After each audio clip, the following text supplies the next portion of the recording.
Okay, it's now 4 minutes in front of 9, a Sunday morning, right here, White Mountains Today, TV 16.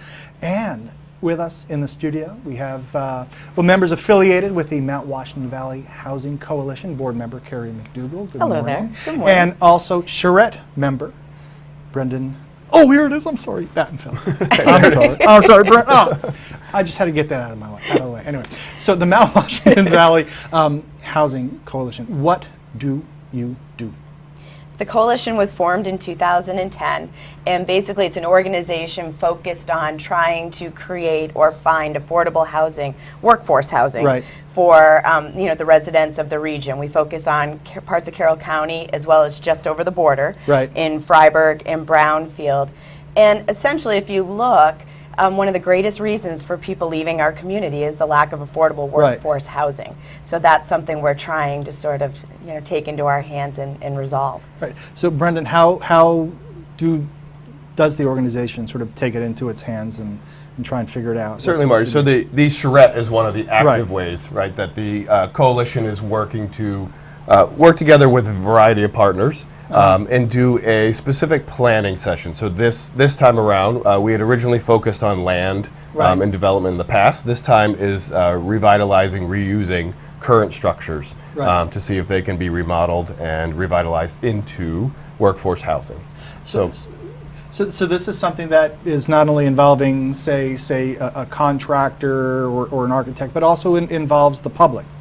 Very much so. And beyond the public, the original planning is a very diverse team of architects, engineers, landscape architects, builders, developers, real estate brokers, commercial lenders. So it is a very diverse group of people that come together to make sure that there's some theoretical feasibility in some of these projects.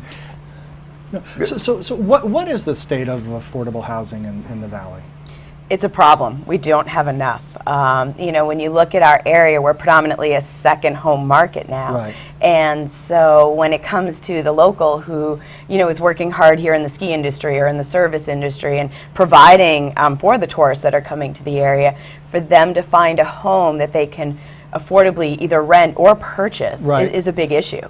So are there guidelines for the people who are looking for this type of housing? Well, in terms of, is this something that you have to apply for?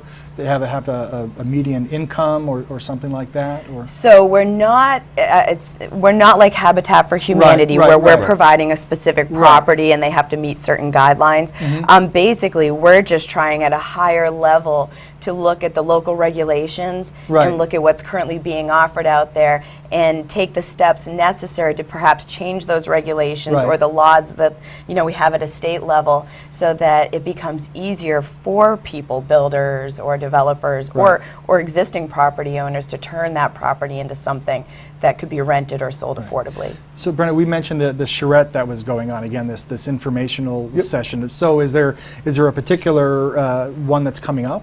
There are. So we have identified through the Charrette team 2 properties that we're going to focus on for this year.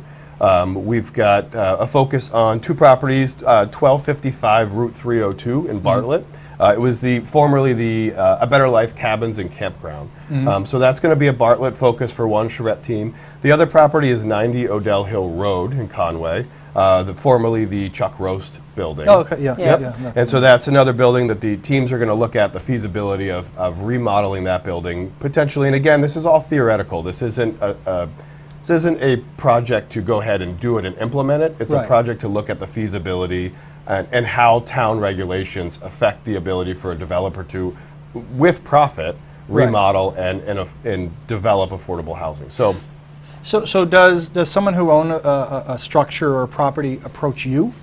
How do you get together? That's a great question. How does that happen? In this case, what we did is we looked at what is currently on the market. And so we put together a committee. We looked at properties from Ossipee all the way up to Bartlett.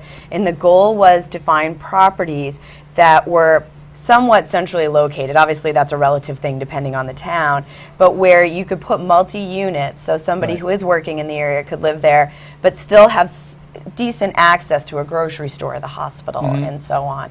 And so basically, we looked at several towns, and we narrowed it down to these 2 properties in Bartlett and Conway. Nice. Yeah. Nice. And if people wanted some more information, how can they find you?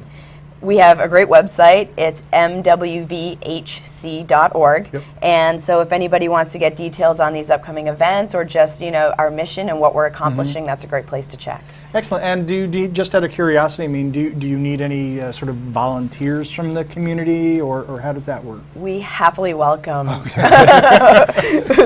public getting involved, and we would love people to reach out to us if this interests them or they'd like to volunteer on different levels. We'd be happy to talk to them. There's also some sponsorship opportunities there for businesses, for individuals who feel that this is something important that the community needs to continue to focus on.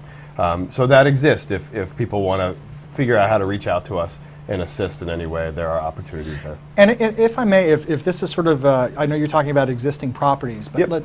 but let's say it's a property that hasn't been built upon. Yep.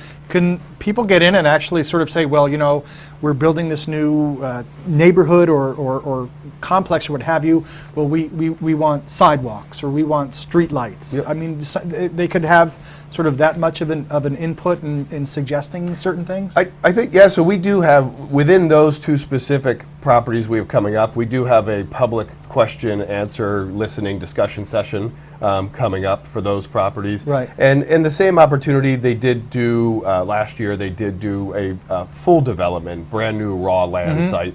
And same thing, and the folks from town were able to come together and say, these are some of the features that we might want to see.